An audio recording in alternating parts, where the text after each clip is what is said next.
बज रहा है और मोदी जी के नाम पे वोट है और देश के अंदर मोदी मोदी है, तो क्या ईवीएम पे वोट डालने वाला बैलेट पे वोट नहीं डालेगा? मोदी जी को डालेगा ना, डालेगा ना, पहले क्यों नहीं आते? डालेगा ना, डालेगा ना, ये बताओ, डालेगा ना, ये बताओ क्या नहीं डालेगा? मतलब मैं ये आप ऐसी बात कह रहे हैं कि मैं पैसा कहीं से मेरा प्लॉट बिका 50 लाख रुपए मेरे घर आया, तो मैं घर रखने से पहले या बैंक में डालने से पहले जाऊं कि मेरा पैसा आ गया, मुझे बचाओ बचाओ बचाओ, मेरे पैसे को बचाओ। सरकार कह गया भाई पैसा तो रख ले भाई, लूटने तो दे। अरे आदमी चोरी होने के बाद ही तो जाता है, या सरकार ने अनाउंस कर रखा है कि जिसके घर में 10 लाख रुपए आएंगे बताओ पुलिस खड़ी करेंगे है? अरे भाई चुनाव से पहले विपक्षी पार्टियां क्यों नहीं बोलती? चुनाव हो जाता है, प्रचार करती सुनिए, है, इसलिए नहीं बोलती कि चुनाव से पहले माहौल ये दिखाई देता है कि विपक्ष के पास में माहौल है, कांग्रेस के पास में माहौल है। कोई ऐसा कारण नहीं था छत्तीसगढ़ के अंदर, मध्य प्रदेश के अंदर, राजस्थान के अंदर कि लोग भाजपा को वोट देते। भाई फ्री बस, 400 रुपए का सिलेंडर, फ्री बिजली, 25 लाख की चिरंजीवी योजना, 25 लाख में फेफड़े गुर्दे टांग टूटी फूटी सब बदलवा ली लोगों ने फ्री में जाकर के है। लोगों को सहूलत मिल रही थी, फीस की माफी मिल रही थी, किसानों को कर्जा माफ हो रहा था। कोई कारण नहीं था। लोगों को क्या चाहिए? लोगों को सहूलत ही तो चाहिए, मकान चाहिए, उसके इलाज के लिए पैसा चाहिए, उसके बच्चों को तन पे अच्छा कपड़ा चाहिए, लोगों को यही तो चाहिए, रोजगार चाहिए। ये सब हम दे रहे थे। ऐसी क्या वजह हुई कि एकदम सब कुछ पलट गया? और वजह दूसरी चीज, केवल ईवीएम में क्यों पलटा? मुझे बता दीजिए। पोस्टल पे तो पढ़ा लिखा आदमी होता है, पोस्टल पे तो सरकारी कर्मचारी होता है। पढ़ा लिखा आदमी मुझे पसंद कर रहा है और बेपढ़ा आदमी और उसमें कुछ पढ़ा लिखा आदमी मशीन में वो भाजपा को पसंद कर रहा है। मतलब ईवीएम में ही वोट भाजपा की निकलती है, इसीलिए हम कहते हैं ईवीएम भाजपा की गर्लफ्रेंड बन गई है। अच्छा, आप करते हैं, बात करते हैं ओवैसी की टीम को, बताते हैं बीजेपी की भी टीम, लेकिन अब वहीं पे उन्हें जो अकबरुद्दीन ओवैसी उनके छोटे भाई, उन्हें प्रो स्पीकर बना दिया आपने। बहुत अच्छा सवाल है आपका। इस देश के अंदर आरएसएस एक ऐसी संगठन है जो गणेश जी को दूध पिलाने का काम कर देता है। ऐसा संगठन है गणेश आरएसएस। मैं ये सवाल इतना अच्छा है, अभी हमारी राष्ट्रीय प्रवक्ता सुप्रिया सिन्हा जी ने सब कुछ साफ कर दिया, दूध का दूध पानी का पानी। ओवैसी को मैं कह रहा हूं, इस बात को पूरा देश सुन ले, ओवैसी को प्रोटेम स्पीकर बनाने का काम कांग्रेस ने नहीं किया, ना ये कांग्रेस का राइट था, क्योंकि राज्य में जो गवर्नर होता है वो मोदी सरकार के द्वारा चुना हुआ होता है और नियम ये कहता है कि प्रोटेम स्पीकर, अस्थायी स्पीकर के लिए बनाने के लिए एक नियम है और नियम ये कहता है जो सदन के सम्मानित सीनियर सदस्य हैं उनका एक पैनल गवर्नर को जाता है और गवर्नर उस पैनल में से तय करके बैठता है ये नए विधायकों को शपथ दिलाएगा। भाजपा द्वारा नियुक्त गवर्नर ने ओवैसी का नाम पैनल में से क्यों चुन करके नियुक्त किया, यह सवाल खड़ा है। और जब ओवैसी का नाम नियुक्त कर दिया गया भाजपा के द्वारा तो ये तय हो जाता है, ये साफ हो जाता है देश के सामने कि ओवैसी एंड बंधु, ओवैसी भाई भाजपा की टीम बन करके काम कर रहे हैं। ये साफ हो जाता है। अच्छा, गवर्नर किसकी है? गवर्नर कौन नियुक्त करता है? मैं पूछता हूं आपसे, आप तो पढ़े लिखे हो, कैमरा चलाओ। गवर्नर कौन नियुक्त करता है? राष्ट्रपति कौन नियुक्त? गवर्नर किसने नियुक्त किया? भाजपा ने किया। भाजपा की नेता है गवर्नर, भाजपा ने किया। 3-4 नामों का पैनल भेजा, क्यों गवर्नर ने ओवैसी को पसंद किया? अरे जो मुझे पसंद है उसी को मैं सनम कहूंगा, जो मुझे पसंद है उसी को सनम कहूंगा। सनम इनके गर्लफ्रेंड बॉयफ्रेंड ओवैसी बंधु है वो जितवाते हैं। और सबूत के तौर पे ये हवा महल का जो बाबा जीता ना राजस्थान में, जो गदा लेकर के निकल गया मांस मच्छी वालों के खिलाफ मुसलमानों पर अत्याचार करने, वो 500 वोट से जीता है और 700 वोट ओवैसी का प्रत्याशी लिए बैठा है वहां पे।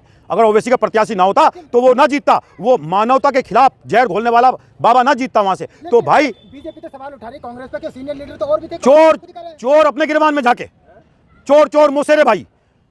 उनकी गवर्नर ने पैनल में से ओवैसी का नाम नियुक्त किया। हम चीख के कह रहे हैं, आपको समझ में क्यों नहीं आता है? अगर हम गलत कह रहे हैं तो वहां कह ये गलत कह रहे हैं।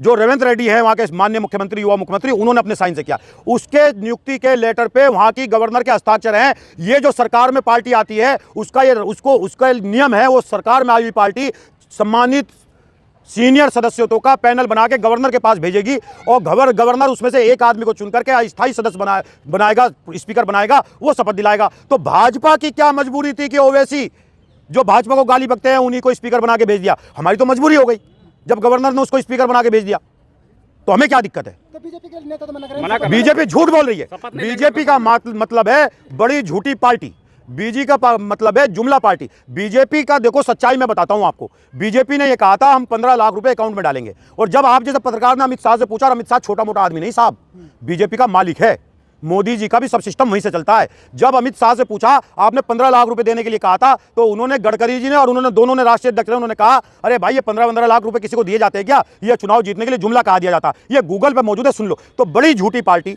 भारत जलाओ पार्टी, बड़ी झुट्टा पार्टी, ये सारी संज्ञा बीजेपी पे फिर बैठती है और बीजेपी एक बार फिर ओवैसी को स्पीकर बनाने को लेकर कांग्रेस के लिए झूठ बोलने का काम कर रही है। लेकिन ये झूठ उसका चलेगा ना, हमारी बहन सुप्रिया सिनेत जो इस कांग्रेस पार्टी का और हिंदुस्तान की सबसे पसंदीदा आवाज गांव देहात के अंदर बन चुकी हैं, उन्होंने स्पष्ट कर दिया, दूध का दूध पानी का पानी कर दिया कि ओवैसी को बनाने का काम भाजपा ने किया है, ना कि कांग्रेस ने किया है। कांग्रेस ओवैसी जैसे जहर फैलाने वाले आदमियों को कभी भी पसंद नहीं करती और ना पसंद करेगी। आप बार बार कहते हैं, राहुल गांधी कहते हैं मैं सावरकर नहीं हूं, लेकिन वही आरएसएस की गोद में पले बढ़े एक कैंडिडेट को तेलंगाना का मुख्यमंत्री बना दिया, तब आरएसएस कहां गई?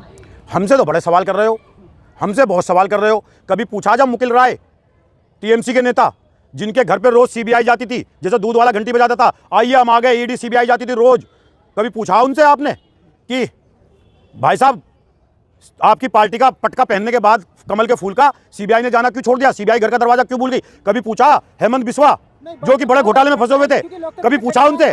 सुनिए, कभी पूछा उनसे क्यों? अरे हमारे यहाँ एक आ गया और हमारी कांग्रेस की आइडियोलॉजी पसंद करके आया। सुने, अरे और सुन लीजिए, मैं कह रहा हूं, आप सुन लीजिए, आपकी बात में दोहरापन कहां है? मैं आपसे कह रहा हूं, रेवंत रेड्डी के खिलाफ अगर कोई भ्रष्टाचार का आरोप हो तो बताओ।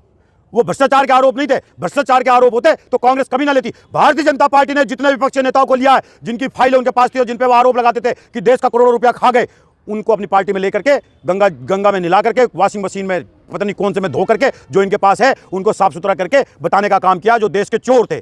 हमारे में और भाजपा में ये अंतर है। हमारी कोई भाजपा की आइडियोलॉजी को नकार के आएगा, आ जाए, नेहरू गांधी आइडियोलॉजी को माने, सुभाष चंद्र बोस की आइडियोलॉजी को माने, है आए, सावरकर की आइडियोलॉजी को छोड़ के हम ले लेंगे। लेकिन भाजपा जो कहती है इस देश के अंदर चोरों को नहीं पनपने देंगे, इस देश का पैसा नहीं खाने देंगे, गरीबों का पैसा नहीं खाने देंगे, और लाखों करोड़ का गबन करने वाले मुकुल राय, हेमंत बिस्वा और वो महाराष्ट्र के 2-3 बड़े नेता हैं जिन पर आरोप लगाते थे, रोड ईडी सीबीआई बेचती थी, वो लोग भाजपा में शामिल कर लिए गए। ये फर्क है हमारे में उनमें। ये नसीम खान है कांग्रेस का नेता, आपके हर सवाल का जवाब सटीक और साफ देगा। आप लोग आरएसएस को क्यों बदनाम करते हैं? कौन? आप लोग। मैं कहां कर रहा हूं? आप लोग देश कर रहा है, क्यों ना करें, क्यों ना करें। जिसने 1952 तक देश का तिरंगा अपने कार्यालय पर ना फहराया हो, भारतीय ध्वज जो देश का सबसे बड़ा ध्वज है, जो फौजी शहीद होते हैं उनके बदन पर डाला जाता है। हमारे धर्म, हमारी जात, हमारे संविधान सबसे ऊपर राष्ट्रीय ध्वज है, उसको नहीं फहराया। और जब तीन लड़कों ने भाजपा के कार्यालय पर, आरएसएस के कार्यालय पर नागपुर में वो झंडा फहराने का काम किया, उनको पीटा गया, उनकी हड्डी तोड़ी गई और उनको जेल में ठूसने का काम किया। बताइए, आप बताइए कि राष्ट्रीय ध्वज से बड़ा कोई धर्म का झंडा नहीं हो सकता। राष्ट्रीय ध्वज सबसे बड़ा झंडा है, सबसे बड़ा झंडा। उसको ना मानने वाले लोगों को क्यों नहीं गलत कहेंगे, क्यों नहीं गलत कहेंगे? 2024 की उम्मीद तो छोड़ ही दो, क्योंकि सारी हिंदी बेल्ट में भाजपा जीत गई है। मैं आपसे एक बात कह रहा हूं, आप इस बात को कह रहे हैं चुनाव के नतीजे हमारे खिलाफ आए हैं, निराशा है, लेकिन हम निश्चित रूप से कह रहे हैं यह देश इस बात को समझेगा। और कैसे समझेगा? तेलंगाना के अंदर सरकार बनते ही पहली कैबिनेट के अंदर बस फ्री, खाना फ्री, हेल्थ योजना, सारी गारंटी राहुल गांधी के द्वारा दी हुई पास कर दी गई और लोगों को फ्री, लोगों को सुविधाएं मिलने लगी। और राजस्थान के अंदर अभी सरकार नहीं बनी, मुख्यमंत्री नहीं बना और भाजपा की सरकार आई है और वहां बिजली के बिल बढ़ाए जाने लगे। क्यों? धोखे में आ गए लोग, दे दी वोट, हिंदू मुसलमान के चक्कर में दे दी। लेकिन समझेंगे ना, 400 रुपये का सिलेंडर हमारे यहाँ 500 रुपये का सिलेंडर आज वहाँ बिकेगा तेलंगाना में, और वहाँ 1100 कोई बिकेगा राजस्थान में। चिंता मत करो। ये कहते हैं राजस्थान में सरकार आ गई, हम 450 का देंगे। योगी की सरकार है, डबल इंजन की सरकार, 7 साल से दो ना 400-500 का सिलेंडर। मंदिर भी बन रहा है। कौन? कोई काट नहीं है। मंदिर बन रहा है, अच्छी बात है, सुप्रीम कोर्ट बना रही है और सुप्रीम कोर्ट मंदिर बना रही है, मंदिर बन रहा है, क्या बुरा? इस देश के अंदर मंदिरों की कमी है? केवल एक ही मंदिर है इस देश के अंदर, मंदिरों की कोई कमी नहीं है। इस देश का धर्म, चाहे हिंदू धर्म हो चाहे मुस्लिम धर्म हो, इस देश के किसी भी धर्म को किसी भी समय के शासक से, तानाशाह से कोई खतरा नहीं रहा। हम कांग्रेस के लोग हैं, हमने इस देश के अंदर हिंदुत्व की भी रक्षा की है, हमने इस देश के अंदर हमने मुस्लिम की भी रक्षा की है, हमने दलित की भी रक्षा की है, हमने सिख की भी रक्षा की है। हम धर्म और दलित की बात नहीं करते, हम धर्म और मंदिर मस्जिद की बात करते। IIM ना होते, डैम ना होते, हरित क्रांति ना होती, ये देश तरक्की न करता। और साहब, पाकिस्तान हिंदुस्तान एक साथ आज़ाद हुआ था, एक साथ शोरूम से 2 गाड़ी निकली थी, 2 गाड़ी एक साथ खरीदी गई थी, पाकिस्तान हिंदुस्तान। आज पाकिस्तान की हालत देख लो, डेंटेड गाड़ी है, एक्सीडेंटल गाड़ी है, और आज हिंदुस्तान की हालत देख लो, मर्सिडीज की तरह पूरी दुनिया के अंदर फराटे से दौड़ रही है। आखिरी सवाल है, क्या जिस तरीके से आप भी ओवैसी का विरोध कर रहे हैं, क्या कांग्रेस भी अकबरुद्दीन ओवैसी का विरोध करेगी? हम शुरू से करता है। हम जहर घोलने वालों को, हम देश के अंदर नफरत फैलाने वालों को, हम हिंदू मुसलमान की खाई पाटने वालों के हमेशा विरोध में रहे हैं। हम पसंद नहीं करते हैं। हम इस देश के हर धर्म के बीच में आपसी प्यार, मोहब्बत, सद्भाव की बात करते हैं। कह सकते हैं कांग्रेस भी विरोध कर रही है अकबरुद्दीन ओवैसी का? अरे हमने कब नहीं किया? सबसे बड़ा नुकसान अकबरुद्दीन ओवैसी का अगर जो किसी को है तो कांग्रेस को है। अकबरुद्दीन ओवैसी मुसलमानों की वोट नहीं लेते हैं, ना अकबरुद्दीन ओवैसी मुसलमानों के नेता हैं। मुसलमानों के नेता नहीं है। माफ़ी चाहता हूं, जो लोग ये कहते हैं मुस्लिम पार्टी है अकबरुद्दीन ओवैसी को कहते हैं, ये झूठ है। क्योंकि इस देश के मुसलमान ने हमेशा हिंदुओं को पसंद किया है। इस देश के मुसलमान ने नीतीश कुमार को पसंद किया, इस देश के मुसलमान ने अखिलेश यादव को पसंद किया, मुलायम सिंह को पसंद किया, मायावती को पसंद किया, ममता को पसंद किया, सोनिया जी को पसंद किया। इस देश के मुसलमानों ने बीजेपी को छोड़ के सबको हिंदुओं को पसंद किया। अकबरुद्दीन ओवैसी मुसलमानों का वोट नहीं लेते, लेकिन अकबरुद्दीन ओवैसी हिंदुओं के खिलाफ बोल करके रिवर्स पोलराइजेशन करते हैं, यानी कि हिंदुओं के वोट को भारतीय जनता पार्टी के लिए एकजुट करते हैं। ये अकबरुद्दीन ओवैसी करते हैं धर्म के खिलाफ बोल के। आप ये कह रहे हैं कि मुस्लिम भारत के अंदर दरी बिछाएगा, लेकिन ना तो सत्ता में रहेगा ना कोई पार्टी बनाएगा। क्यों नहीं रहेगा? अभी तो इस देश का राष्ट्रपति मुसलमान रहा है एपीजे अब्दुल कलाम। इस देश का पहला शिक्षा मंत्री अबुल कलाम आजाद रहा। इस देश की क्रिकेट टीम का कप्तान मोहम्मद अजहरुद्दीन रहा। इस देश के 2 बॉलर स्टैम्प जिन्होंने बखिया उधेड़ी सारी टीमों की वर्ल्ड कप में, मोहम्मद शरीद और मोहम्मद सिराज रहे। इस देश के हिंदुओं ने हमेशा मुसलमानों को प्यार किया है, लेकिन कुछ नफरती विचारधारा ऐसी आ गई है जो नफरत घोलने का काम करते हैं। याद करिए, जब लाल बहादुर शास्त्री जी को पैसे की जरूरत पड़ी थी, अकाल पड़ा था, तब हैदराबाद निजाम ने अपना सारा सोना दे दिया था। इस देश के मुसलमानों ने सुभाष चंद्र बोस के साथ जनरल शाहनवाज ने अपनी शहादत दी। हमारे मुसलमानों ने क्रांतिकारियों के साथ देश की आज़ादी के लिए अपनी शहादत दी है, अंग्रेजों से लड़े। इस देश का हिंदू मुसलमान साथ रहता है, लेकिन हाँ, कुछ नफरती सोच ऐसी आ गई है जो हिंदू मुसलमान की बात करने की करती है। मुझे आप बता दो, मैं आपसे सवाल पूछ रहा हूँ, क्या राम मंदिर बनने का विरोध किसी मुसलमान ने किया? जो फैसला आया किसी मुसलमान ने किया? कोई मुसलमान आपको किसी डीएम के यहाँ ज्ञापन देता दिखाई दिया ये गलत हो रहा है, सुप्रीम कोर्ट ने गलत फैसला दिया? जितना स्वागत हिंदू भाइयों ने किया, उतना ही स्वागत मुसलमानों ने किया। और देखिए, ये विडंबना है, मुसलमानों को दी गई मस्जिद की जगह पर मस्जिद नहीं बन रही है और राम मंदिर बन रहा है। मुसलमानों को कोई आपत्ति नहीं है। मुसलमानों को इस देश के अंदर मंदिरों से आपत्ति होती तो मुगलों के समय इस देश के अंदर सारे मंदिर खत्म कर दिए गए होते। इस देश के अंदर मुस्लिम धर्म के अलावा कुछ नहीं रहता। 700-800 साल की हुकूमत, मुगलों की ताकतवर हुकूमत इस देश के अंदर हिंदुओं को खत्म कर देती। लेकिन मुसलमान हिंदुओं के साथ मिलकर रहा है, हिंदू धर्म का सम्मान किया है, हिंदू धर्म के धार्मिक स्थलों का सम्मान किया है। मेरे दोस्त हिंदू हैं, बहुत सारी नफरती ताकतें ऐसी आ गई हैं जो नफरत फैलाने का काम करती हैं, लेकिन धीरे धीरे कहीं ना कहीं जो ये कहते थे कांग्रेस खत्म हो गई, कांग्रेस कुछ नहीं है, उसके बावजूद कांग्रेस सर्वे में भी बराबर दिखाई देती रही है। हमने अभी 3 राज्य छीने इनसे। कांग्रेस इस देश के अंदर से इसलिए खत्म नहीं होगी कि हिंदू मुसलमान के एक होने की बात